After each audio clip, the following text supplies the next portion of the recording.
কয়টি রং? আমাদের জাতীয় প্রতীক কি?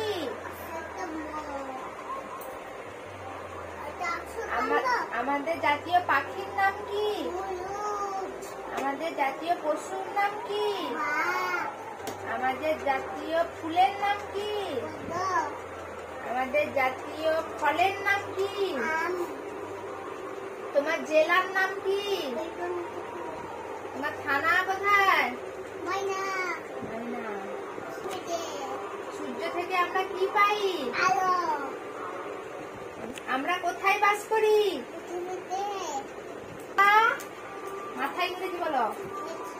চুল, চোখ, নাক, কপাল, গাল, কান, ঠোঁট, দাঁত, জিভ, গলা। বলো।